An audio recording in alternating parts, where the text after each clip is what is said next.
Assalamualaikum dan salam sejahtera. Assalamualaikum dan salam sejahtera. Pertamanya selamat bercuti ya, hari ini cuti umum ya. Dan selamat menyambut tahun baru Cina kepada yang merayakannya. Especially to all the Chinese students and the family and the parents and all the friends. Selamat menyambut tahun baru Cina. And I wish you guys a very happy Chinese New Year. 恭喜发财，新年快乐，大家. Jadi di samping itu saya rakam video ya hari ini untuk dipost pada hari ini juga. Untuk bila lapang-lapang tengoklah video ni dan sambil santai-santai kita boleh belajar. Baiklah, ini adalah video sambungan kepada nota yang sebelum ni ataupun pembelajaran yang sebelum ini. Suka saya katakan di sini bahawa saya suka pakai buku teks kerana bagi saya buku teks ini pun memadai. Pertama dan kedua, sebab semua orang ada buku teks. Kalau saya guna buku lain nanti nak rujuk balik tu nanti sedikit macam sedikit macam mencabar sikit ya. Tapi kalau macam pakai buku teks dan semua orang ada, jadi dia jadi setara ataupun sinkronis. Jadi sebelum ini kita telah pun mempelajari mikroorganisma di dalam subtopik 1.1 iaitu dunia mikroorganisma. Tapi subtopik 1.1 ni ada satu lagi topik kecil yang kita belum habis. Jadi kita habiskan dulu bahagian 1 bahagian 2 subtopik 1.1 iaitu dunia mikroorganisma. Baiklah, sebelum ini kita telah pun dapat mempelajari tentang mikroorganisma itu sendiri. Apakah mikroorganisma? Iaitu organisma seni yang tidak dapat dilihat dengan mata kasar. Cikgu telah pun terangkan secara detail dalam video yang bahagian pertama.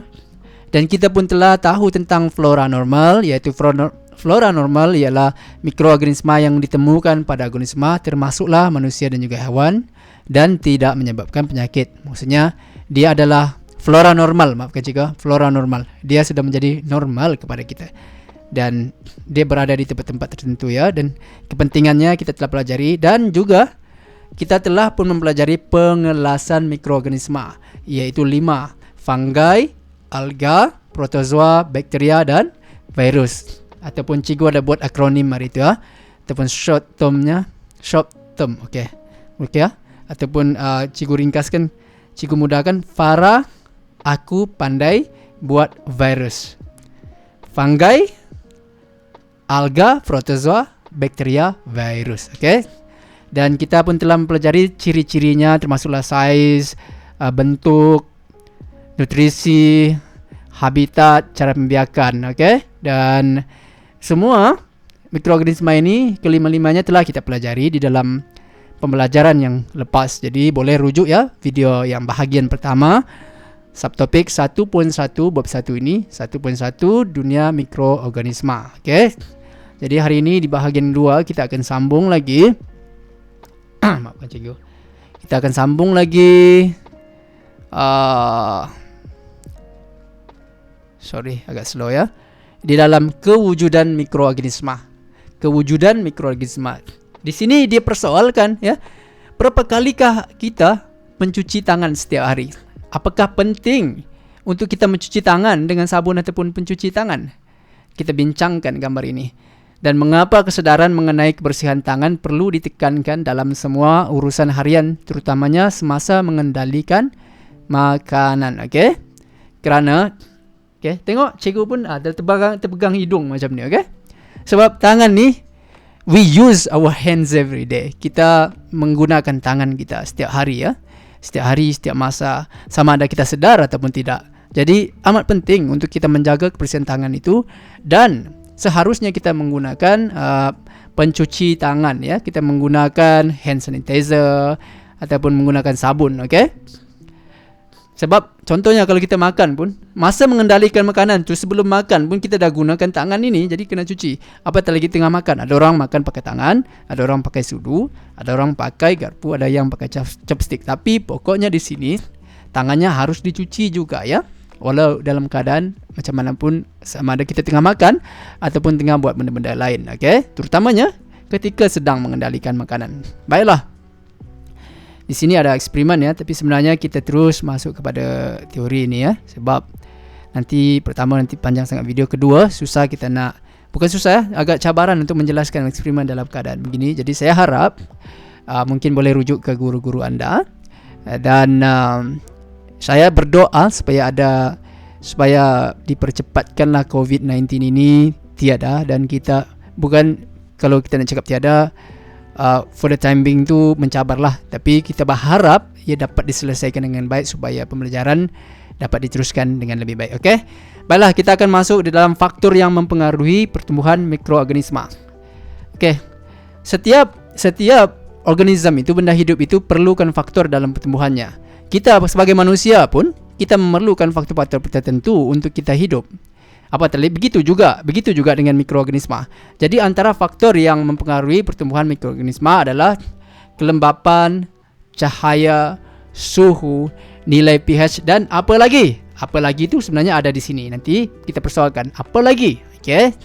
Jadi di sini terdapat beberapa faktor yang mempengaruhi pertumbuhan mikroorganisma. Di antara faktornya adalah termasuk tadi kita sebutkan, pertama sekali kelembapan. Okey, kelembapan.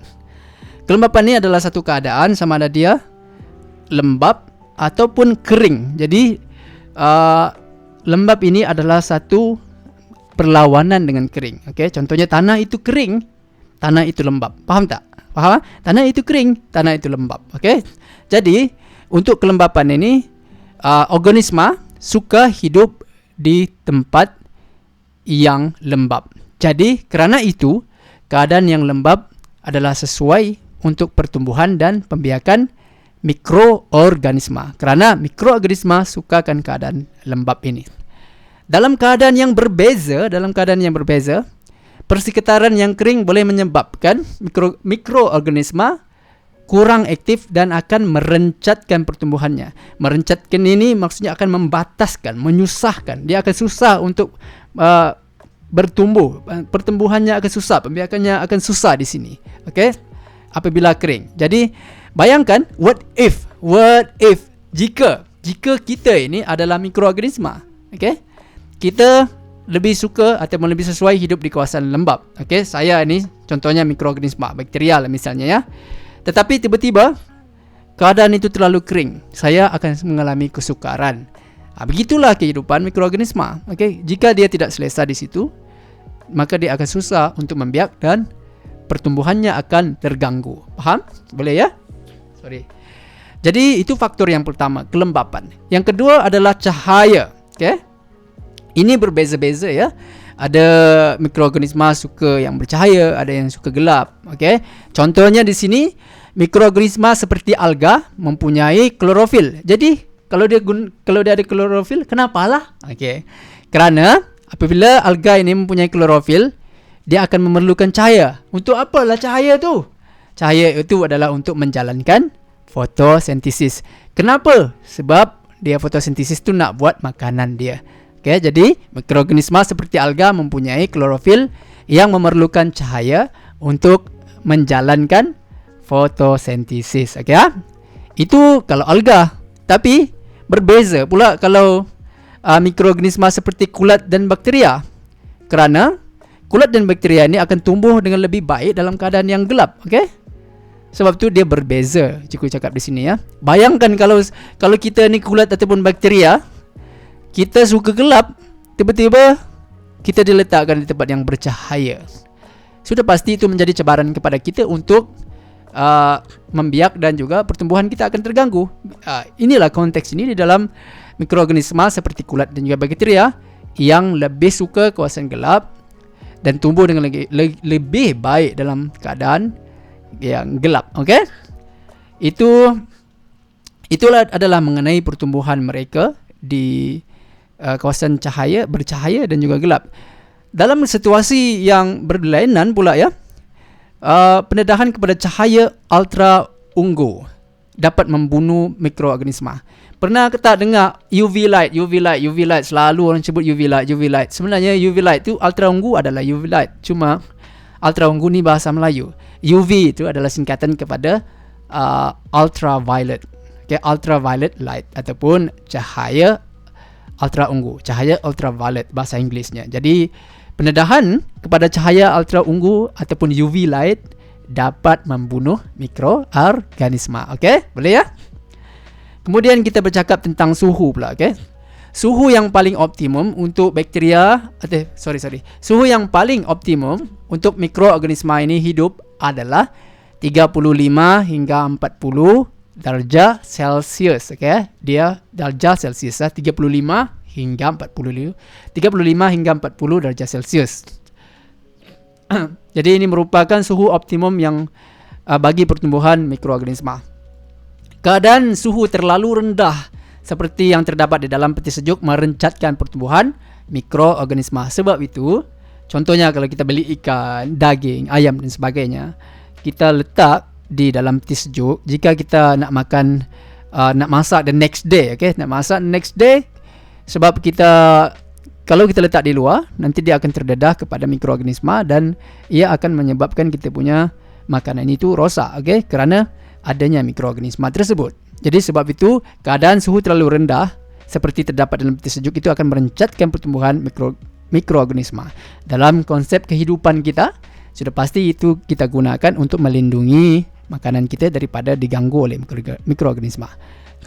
Jadi keadaan suhu terlalu tinggi pula mampu membunuh mikroorganisma. Okey, sebab itu kita kena masak dengan api yang panas untuk membunuh mikroorganisma tertentu. Okey, faham tak? Sebab mikroorganisma akan sukar untuk hidup ataupun terbunuh di kawasan suhu yang terlalu tinggi, dalam keadaan suhu yang terlalu tinggi. Jadi di sinilah pentingnya untuk kita mengetahui perkara-perkara seperti ini, kerana sebenarnya kita aplikasikan di dalam kehidupan kita sama ada kita sedar ataupun tidak. Okay? Boleh ya? Ini pengetahuan yang penting untuk kita, because it happens in our life. Kita melaluinya. We've been going through all of this for a very long time. Okay? Kita telah melalui dalam jangka masa yang terlalu lama, terlalu panjang, tapi kadang-kadang kita tidak menyadarinya kerana kita belum lagi mengetahuinya. Okay? Seterusnya adalah nilai pH. Nilai pH 7. Nilai pH 7 ni adalah neutral lah. Neutral. Okay? Neutral. pH neutral. Kalau 7. Kalau bawah daripada itu akan jadi acidic, dan kalau lebih tinggi daripada itu akan lagi alkali. Jadi nilai pH 7 ataupun pH neutral merupakan nilai pH optimum bagi pertumbuhan kebanyakan mikroorganisma. Tetapi terdapat sebahagian mikroorganisma yang dapat hidup di dalam persekitaran yang sedikit berasid ataupun beralkali. Okey. Untuk nutrien pula. Nutrien ni makanan lah, okey? Makanan. Kadar pertumbuhan mikroorganisma meningkat dengan kehadiran nutrien yang cukup. Okey? Dalam konteks ini sebenarnya begini ya. Tak payah cakap pasal mikroorganisma lah. Kita sebagai manusia ni. Untuk kita growing ataupun membesar ataupun bertumbuh, kita memerlukan pemakanan. Sudah pasti makanan yang baik akan menyebabkan kita tumbuh dengan lebih baik. Begitu juga dengan mikroorganisma. Kerana itu kadar pertumbuhan mikroorganisma akan meningkat dengan kehadiran nutrien ataupun makanan yang mencukupi. Namun, walau bagaimanapun kadar pertumbuhan mikroorganisma akan terencat walaupun dengan kehadiran nutrien ataupun makanan apabila faktor lain seperti kelembapan, cahaya, suhu dan nilai pH adalah terhad. Sebab itu ia adalah berkait ya. Contohnya macam kita lah kan. Contohnya macam kita. Bayangkan makanan banyak makanan, tapi tiba-tiba kemarau yang terlalu panas dan terlalu ekstrim untuk kita. Macam mana nak hidup? Makanlah macam mana sekalipun, kalau persekitaran itu tidak sesuai untuk kita, sudah pasti itu akan mengganggu pertumbuhan kita. Begitu juga faktor-faktor yang lain. Ia saling mempengaruhi di antara satu dengan yang lain. Okeylah, baiklah. Sehingga pembelajaran pada kali ini, iaitu dunia mikroorganisma, akan kita hentikan di sini. Sebab for the next video ataupun video yang seterusnya, kita akan masuk kepada subtopik 1.2 ya. Boleh ya? Jadi dengan itu saya mengucapkan terima kasih kerana perhatian anda. Dan hari ini kita telah pun mempelajari faktor yang mempengaruhi pertumbuhan mikroorganisma ya. Saya mengharapkan semuanya selamat bercuti dengan baik. Walau bagaimanapun, jika ada kelapangan seperti ini, tontonlah video ini dan ataupun video-video yang lain yang mana insya-Allah akan lebih bermanfaat untuk kita semua. Baiklah, Assalamualaikum dan salam sejahtera. Sebelum itu, sekali lagi saya ucapkan selamat menyambut Tahun Baru Cina kepada yang merayakannya dan we wish you a very happy Chinese New Year. Baiklah, kepada semua, Assalamualaikum dan salam sejahtera.